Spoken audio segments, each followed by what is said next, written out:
Asambleísta, quizás es un requisito el acusar a María Paula Romo de corrupción, reparto de hospitales y demás para ser candidato a la presidencia por el movimiento Construye.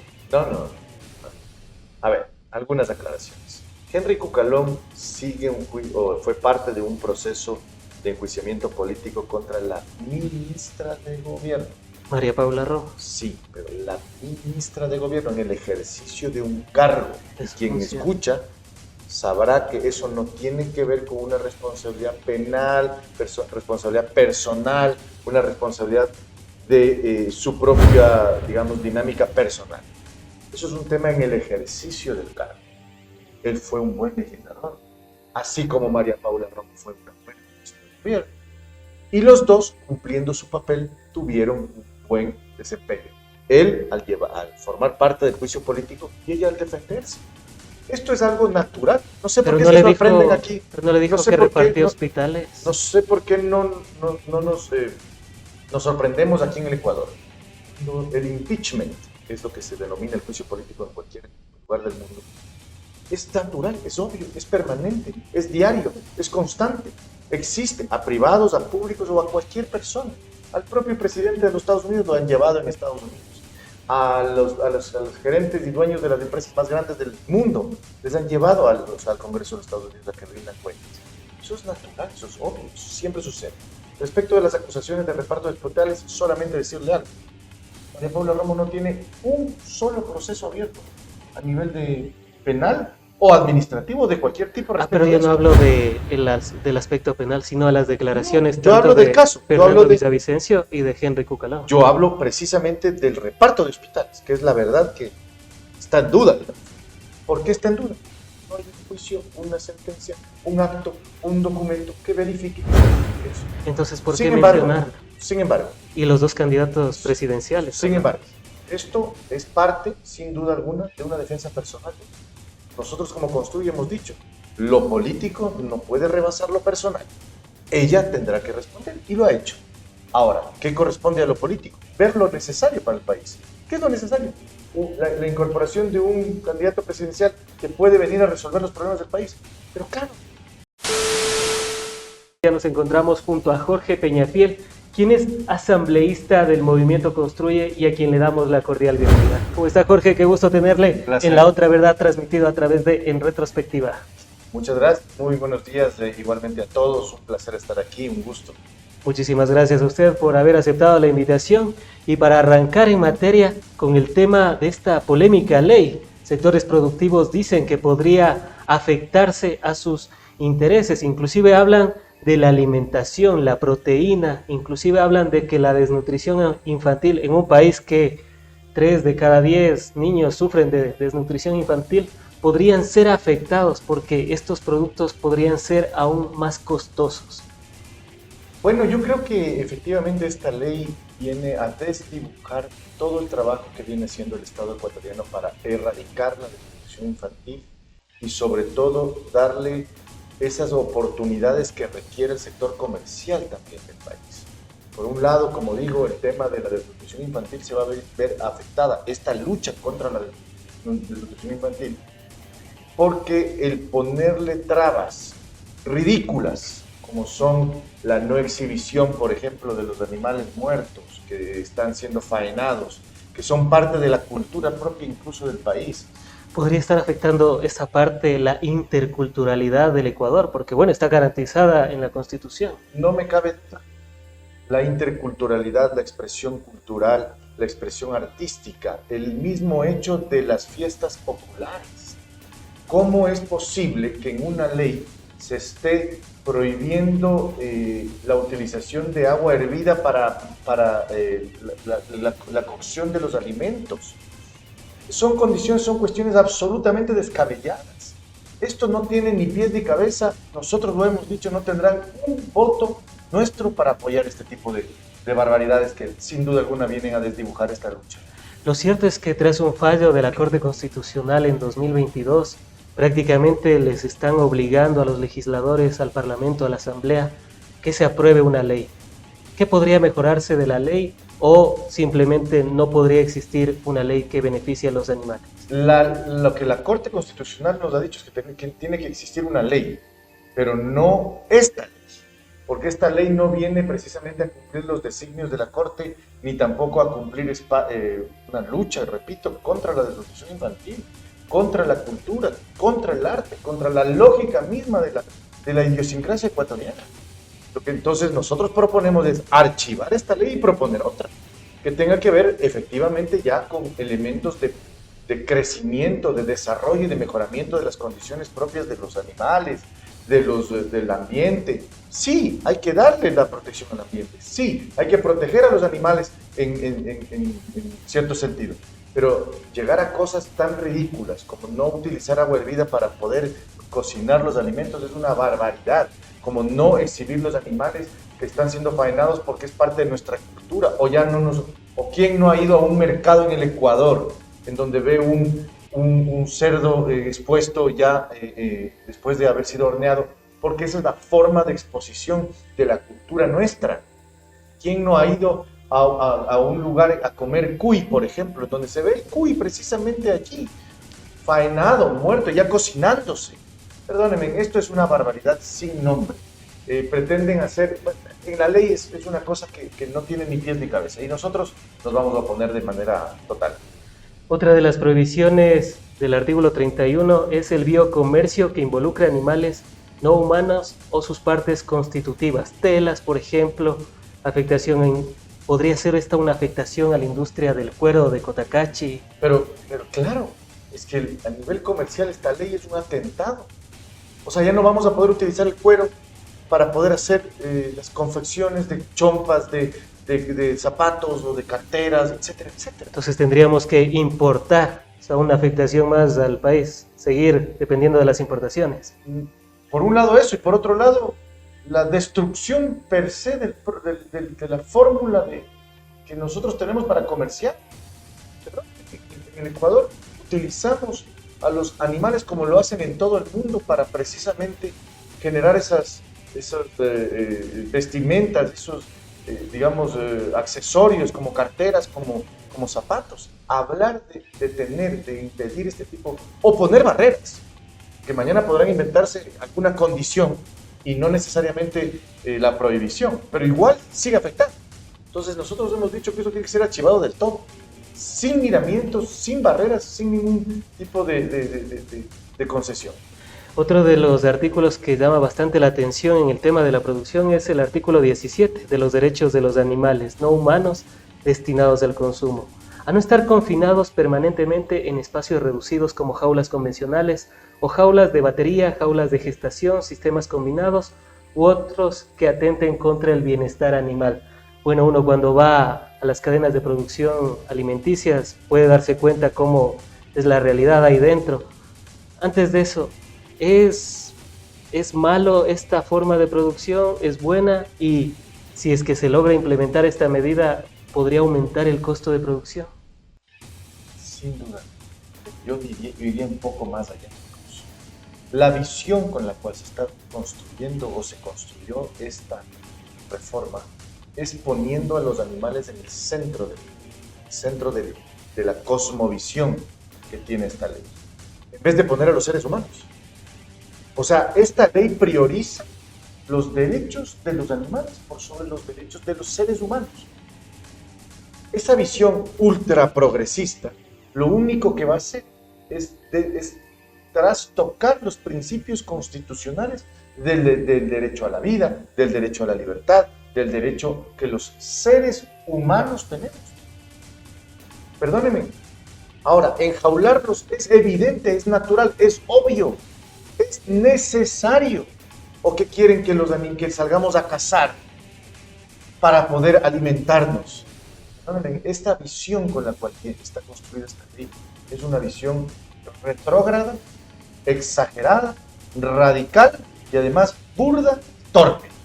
Inti Alvarado, en una entrevista el día de ayer en Ecuavisa, Inti Alvarado, representante de LOA, había manifestado que esta aplicación no sería de la noche a la mañana, sino que sería en 12 años. ¿Está así planteada la ley, tal como se ha propuesto el proyecto de ley? No, pues una vez que ya la ley forma parte de la normativa positiva del Ecuador, es aplicable desde ese momento. O sea, al día siguiente, no Al es día que siguiente. 12 años después, de manera progresiva. Al día siguiente. Al día siguiente es aplicable e inmediatamente entra a formar parte de la normativa positiva del Ecuador. Pero hay algunos colectivos que dirían el maltrato animal es evidente, se ha visto videos donde se maltrata a los animales, se los faena quizás no de una manera como podría ser de una vez acabar con su vida, sino con maltrato. ¿Qué se podría hacer para que, bueno, en estos casos no se maltrate también al animal, ¿no? Al animal no humano que es para el consumo humano? Ya, ahí vuelvo y repito, me parece que la exageración y la radicalidad con la cual se construyó la ley es una vergüenza para la clase, ya no solamente digamos, comercial o quienes estamos dentro del ámbito, digamos, directo con el acceso a la información, a los datos. Es una vergüenza para todo el país. Pretender ponerle a los animales por encima de los derechos de los seres humanos. De cuanto acá el derecho de libertad entre comillas, porque no tienen reconocimiento así taxativo de los animales, va por encima del derecho al buen vivir que tienen los seres humanos. Ahí es cuando se habla del interés superior del animal. Y este interés superior del animal podría ser como el interés superior de los niños y adolescentes, inclusive de los discapacitados. Imagínense lo que significa eso. Ponerle a los animales, a los derechos de los animales por encima de los derechos de los niños. Estamos locos. O a la par, ¿no? O homologarlos. Es una barbaridad. Ahora, ¿quieren atender el tema de las prioridades de este país? Es nutrición infantil. Esa es la prioridad de este país. Eliminación de la pobreza, mejoramiento de las oportunidades, seguridad, que no nos maten cuando salgamos a la calle. Esas son las prioridades del país. No son dar libertades a los animales, que los necesitamos faenados para dar de comer a nuestros niños, que ellos sí necesitan desarrollo intelectual, desarrollo social, integral de su vida. ¿Dónde están esos activismos, por ejemplo, que necesita el país? Activismo en contra de la corrupción, por ejemplo. ¿Dónde está? Y pretendemos darles a los animales derechos por encima de los seres humanos. Perdón, estamos completamente equivocados en eso. En torno a los animales domésticos, en torno a los perritos, a los gatos y demás. Hay unas de las normativas que dicen que se debería tener una revisión del veterinario, entre otras cuestiones. Pero uno se pregunta, en un país donde más del 40% de la población o el 30% vive con menos de $1.60 al día, ¿podría tener esa capacidad de hacer algo que obviamente todos quisiéramos, que los animalitos domésticos sean tratados de esa manera? Pero ¿se puede realizar eso en un país donde, insisto, la principal preocupación es salir al día? A ver, hay algunas cosas con respecto a los animales domésticos que sí creo que tienen alguna viabilidad, que es evidentemente proteger que no sean maltratados. Y ahí sí hay muchas formas de maltrato, pero eso es un tema de animales domésticos que sirven para o bien el acompañamiento humano o bien la protección o cuidado de la casa o del lugar donde vivan, donde habitan. Pero eso es un tema que debería ser atendido en cuestión de 1 o 2 artículos en alguna ley. Y ya, resuelto el problema de la protección animal para los animales domésticos. El problema verdaderamente de los perros y de los gatos no es doméstico. El problema es de salud pública, que tienen los perros y gatos callejeros. Están multiplicados por miles, por millones actualmente en el país. Y ahí sí no están los activismos. ¿Qué peor maltrato? Un perro callejero. ¿Dónde están ahí sí los activismos que luchan en contra del abandono animal?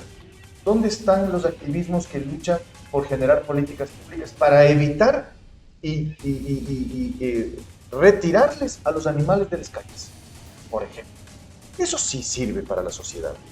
No proteger a las reses que son faenadas, que se requiere en el país la proteína animal. Son cosas absolutamente distantes y dispares que no tienen sentido. Antes de finalizar con esta primera parte y mirando a la cámara, ¿cuál sería la otra verdad de esta ley de protección y bienestar animal que se ha planteado a la Asamblea Nacional? ¿Cuál es la otra verdad? es que definitivamente están proponiendo una ley que no tiene ni pies ni cabeza. Están buscando priorizar los derechos de los animales por sobre los derechos de los seres humanos, queriendo trastocar los principios constitucionales de derechos que tiene nuestra Constitución. Esa es la otra verdad que no nos dice el activismo, que no nos dicen los proponentes. La ley de protección animal que se está pretendiendo promover es una ley que va en contra de la lógica humana y de la lógica constitucional que tiene nuestra Constitución. Vamos a la segunda parte y antes de eso, amigas y amigos, recuerden compartir la transmisión de En Retrospectiva con el hashtag La Otra Verdad. Estamos en Facebook, Twitter, Instagram, estamos en todas las plataformas, solo nos falta Trends y Hi-Fi. Bueno, si es que Hi-Fi todavía tuviera la relevancia y potencia que tenía antes. Asambleísta, vamos con la siguiente parte y en esta y hablar de las precandidaturas presidenciales. Construye ha anunciado a Henry Cucalón. ¿Por qué darle el apoyo y apostarle a Henry Cucalón de cara a las presidenciales del año 2025? Henry Cucalón es un político de experiencia, político que ha venido formando parte de la clase política desde hace muchos años. Él ha demostrado ser orgánico, ser respetuoso de la norma, un abogado prominente que tiene dentro de sus credenciales haber sido incluso ministro de gobierno, un legislador destacado. Creo que tiene una gran oportunidad para demostrarle al país qué significa darle un presidente que tiene la capacidad de poner su equipo de trabajo, su gente a trabajar con objetivos definidos desde la campaña y desde el inicio. Y eso es lo que nosotros hemos visto en Henry Cucalón. Hombre serio, transparente, honesto, no tiene denuncias penales que sean rimbombantes ni que le hayan escandalizado a la ciudadanía de ninguna manera. El movimiento Construye, ¿cómo podría definirse? Izquierda, centro, derecha. Nosotros somos una organización democrática. Creemos en la consolidación de proyectos de país, de proyectos ciudadanos, de representación verdadera. Eso no tiene una connotación de izquierda o derecha. Si me preguntan a mí personalmente... No es como antes se había definido como progresista moderado. Si a mí me preguntan personalmente, yo me considero un liberal pro derechos humanos. Y evidentemente, ¿qué quiere decir eso? Una economía social de mercado, que tenga obviamente una asistencia y un acceso directo del Estado a las necesidades humanas, en donde obviamente se reconozcan los espacios de la sociedad más olvidada del país, que requiere atención directa del Estado.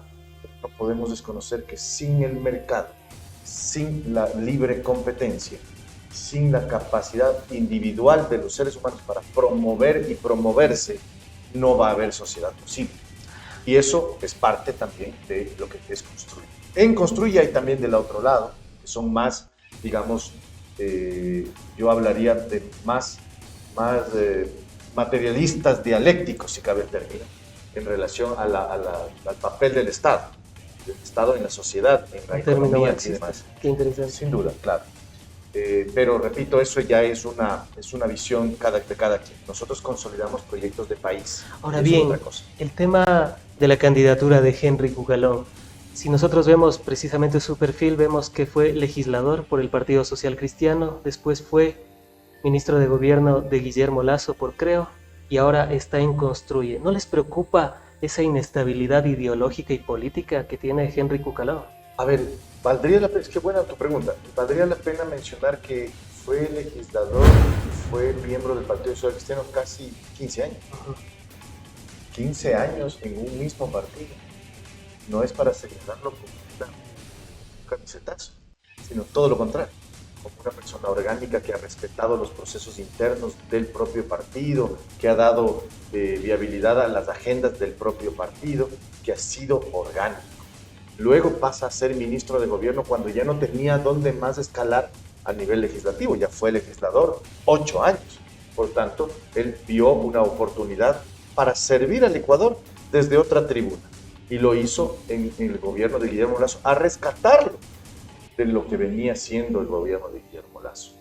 Le rescata lo salva, proponen el tema de la muerte cruzada, sale del ministerio, él nunca formó parte de Creo, y evidentemente queda como un político representante todavía de la decencia y de lo que efectivamente se tiene que hacer bien en este país. Y se vincula a construir, no con un objetivo electoral, se vincula a construir para consolidar la unidad nacional. Y lo hemos dicho, construye es el primer paso. Él tiene la obligación y sobre todo la responsabilidad de llevar a cabo una gran unidad que consolide en todas las visiones del país, porque sabemos que desde un espacio específico no se puede construir totalmente. Queremos y abrimos las puertas para que todos formen parte de esta gran unidad. Henry Cucalón, cuando fue asambleísta, votó por la censura y destitución de María Paula Romo. Eso también me recuerda, y dentro del discurso que dio ese día, entre otras cosas, la había acusado de corrupción, reparto de hospitales y demás. Eso me recuerda también a que Fernando Villavicencio, en una entrevista en el 2020, en un café con JJ, también la había acusado de corrupción, reparto de hospitales y demás. Asambleísta, quizás es un requisito el acusar a María Paula Romo de corrupción, reparto de hospitales y demás para ser candidato a la presidencia por el movimiento Construye. No. A ver, algunas aclaraciones. Henry Cucalón fue parte de un proceso de enjuiciamiento político contra la ministra de Gobierno. María Paula Romo. Sí, pero la ministra de Gobierno en el ejercicio de un cargo. Quien escucha sabrá que eso no tiene que ver con una responsabilidad penal, responsabilidad personal, una responsabilidad de su propia, digamos, dinámica personal. Eso es un tema en el ejercicio del cargo. Él fue un buen legislador, así como María Paula Romo fue una buena ministra de Gobierno. Y los dos, cumpliendo su papel, tuvieron un buen desempeño. Él al formar parte del juicio político y ella al defenderse. Esto es algo natural. No sé por qué se sorprenden aquí. Pero no le dijo que repartió hospitales. No sé por qué no nos sorprendemos aquí en el Ecuador. El impeachment, que es lo que se denomina el juicio político en cualquier lugar del mundo, es natural, es obvio, es permanente, es diario, es constante. Existe a privados, a públicos o a cualquier persona. Al propio presidente de los Estados Unidos lo han llevado en Estados Unidos. A los gerentes y dueños de las empresas más grandes del mundo les han llevado al Congreso de los Estados Unidos a que rindan cuentas. Eso es natural, eso es obvio, eso siempre sucede. Respecto de las acusaciones de reparto de hospitales, solamente decirle algo. María Paula Romo no tiene un solo proceso abierto a nivel de penal o administrativo de cualquier tipo. Pero yo no hablo del aspecto penal, sino de las declaraciones yo hablo del caso. Fernando Villavicencio y de Henry Cucalón. Yo hablo precisamente del reparto de hospitales, que es la verdad que está en duda. ¿Por qué está en duda? No hay un juicio, una sentencia, un acto, un documento que verifique eso. Entonces, ¿por qué mencionar? Sin embargo. Y los dos candidatos presidenciales. Sin embargo, esto es parte, sin duda alguna, de una defensa personal. Nosotros como Construye hemos dicho, lo político no puede rebasar lo personal. Ella tendrá que responder y lo ha hecho. Ahora, ¿qué corresponde a lo político? Ver lo necesario para el país. ¿Qué es lo necesario? La incorporación de un candidato presidencial que puede venir a resolver los problemas del país. Pero claro, que el señor tuvo no sé qué, hizo lo de aquí, puso lo de acá. Hay que responder él, así como lo propio María Paula, así como lo propio yo respecto de mis propias acusaciones, si es que hubiera, porque hasta ahora nada. Y esa es un poco la dinámica. Y con respecto a las necesidades del país, ¿cuál sería el adversario o el enemigo a vencer por parte de Construye y de esta unidad que se prevé realizar para las presidenciales del 2025? 3 ejes fundamentales. 1, la lucha contra el crimen organizado. Institucional. Ya no solamente tirarnos en la policía y en los militares. No solamente tirarnos a la calle a pelear contra el crimen organizado, que hay que hacerlo, que lo estamos haciendo, que está funcionando en algún nivel. No lo institucional. Comenzamos con Wilman Terán, seguiremos con todas las instituciones y autoridades que están vinculadas al crimen organizado. 2, generación de empleo fundamental. ¿A qué se refiere esto? 1, reestructuración de las finanzas públicas. Volver a retomar el motor fundamental de la economía en el sector privado, que es quien efectivamente da ese trabajo necesario. Mejoramiento del clima laboral, mejoramiento del clima de inversión, reinstitucionalización de las finanzas públicas. Y 3, salud y bienestar para el país. ¿Qué quiere decir esto? Darle y otorgar nutrición infantil, como habíamos hablado, acceso a la salud de primer nivel, eficiente, en los tiempos que corresponden, con el personal capacitado y suficiente, etc. Esos tres elementos: seguridad primero, contra el crimen organizado; dos, empleo y mejoramiento del clima de inversión y laboral; y tres, el tema de salud y bienestar ciudadano, son nuestros ejes fundamentales. De allí, obviamente, el plan de trabajo tiene que seguir adelante. Brevemente, ¿quiénes serían los movimientos y actores políticos que podrían estar en esta unidad que plantea Construye? Eso depende de las negociaciones. Se están llevando a cabo conversaciones de manera amplia con algunas organizaciones. Estamos hablando con Avanza, estamos hablando con Suma, estamos hablando con organizaciones locales, con organizaciones y colectivos sociales, estamos hablando con activismos democráticos, estamos hablando con personajes ya individuales también que son imagen pública y que pueden dar un aporte fundamental, es decir, de la costa, de la sierra, de la Amazonía, de Galápagos. Estamos trabajando desde lo interno hacia lo externo y desde lo externo hacia lo interno. Con eso creemos que vamos a llegar a tener la tercera vía, que es nuestra propuesta política para este proceso electoral, que consolida la visión democrática, republicana, el respeto de los derechos, pero al mismo tiempo firme y muy contundente en contra de la corrupción y la seguridad. En contra de la corrupción y la seguridad, me es inevitable no pensar en Tania Varela, que ingresó en el periodo de Lenín Moreno cuando la entonces ministra María Paula Romo era la representante del Ministerio del Interior de igual manera. ¿Qué hacer con la ex comandante general de la policía, Tania Varela? No la conozco, ella tendrá que responder por sus actos y sus omisiones. ¿No se le está siguiendo? Personalmente yo no la conozco, no sé qué tipo de actividad ha tenido y qué es lo que está haciendo, pero si está ella con alguna denuncia penal, pues que se defienda ante las instancias y las autoridades correspondientes, que es la Fiscalía General del Estado y los jueces de lo penal. Y pues obviamente si es que ya forma parte de una noticia pública, pues evidentemente nosotros tendremos alguna cuestión que decir, pero en este momento yo no tengo mayores informaciones respecto de ella. Le mencionaba porque es el caso de Lady Madrina, la que hacía las conexiones con los grupos narcodelictivos algunos grupos narcodelictivos del país. Bueno, esa es una afirmación, yo no sé. No sé es si el caso, yo le menciono el caso. No, de acuerdo, pero usted dice que ella es el nexo. Eso no lo sé.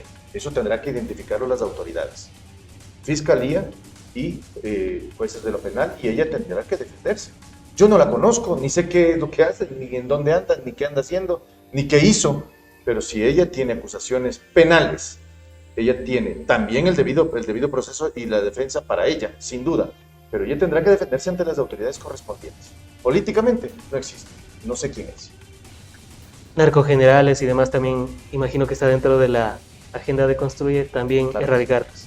No solamente erradicarlos, sino llevarlos a hacer una auditoría profunda a nivel de Policía Nacional y de Fuerzas Armadas para identificar a los personajes que forman parte de las estructuras criminales del país.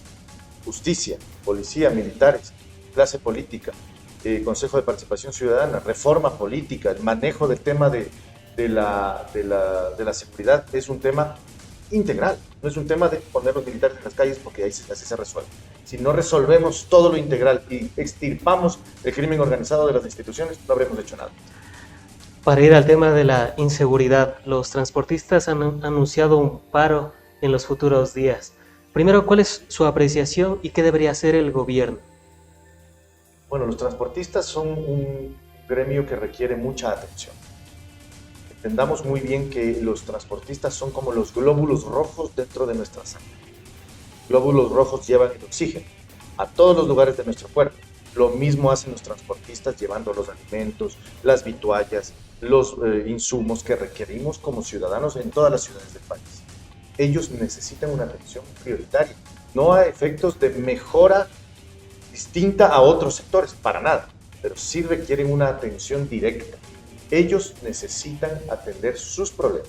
El gobierno nacional tiene un reto, como todo gobierno nacional, pero en este caso necesita expresarse claramente cuál es y qué es lo que van a hacer en relación al manejo de los intereses y del pliego de peticiones que tienen los transportistas. No todo es correcto, no todo está bien, porque también existen excesos en el transporte y en los gremios, pero sí es necesario ponerles atención para que todo este trabajo que se está llevando a cabo desde la clase política, ellos también se vean beneficiados de alguna manera. Ellos tienen la posibilidad de llegar, nosotros hemos abierto las puertas también para conversar, dialogar y estar siempre en una dinámica de vaivén con ellos, pero hay que atender los temas que les preocupan para darle solución a ellos y sobre todo a los ciudadanos. Dentro de esas soluciones no se está atacando solo las consecuencias, por ejemplo los robos, las extorsiones que están sufriendo día tras día, y no se está atacando las causas que generan la inseguridad. Sin duda, esa es una gran crítica y una gran cuestión que hay que ponerle atención. Las causas de la inseguridad es, en principio, la corrupción, creo yo, que está institucionalizada en el país, el involucramiento del crimen organizado, pero también la pobreza. Quien no mire cómo resolverle los problemas a los ciudadanos en relación a su situación económica, a sus servicios integrales de atención a los problemas mentales, a la economía, como ya lo digo, la pobreza, a los temas de la sociedad pura, misma, no habremos resuelto el problema. Entonces, el Estado tiene que atender, por un lado, el crimen organizado, atenderle de manera dura y contundente, institucional, doméstico, externo, etc. Al mismo tiempo, ofrecerle las soluciones a sus problemas ya internos. Pobreza, exclusión, falta de educación, de salud, y también un tema, sin duda, mental, ¿no? Que tenemos un gran problema que vive el país. Han sido las apreciaciones del asambleísta del Movimiento Construye, Jorge Peñafiel, a quien agradecemos por haber estado en el espacio, seguros de contar con su participación en futuros análisis, diálogos y debates de la coyuntura nacional. Un placer, un gusto.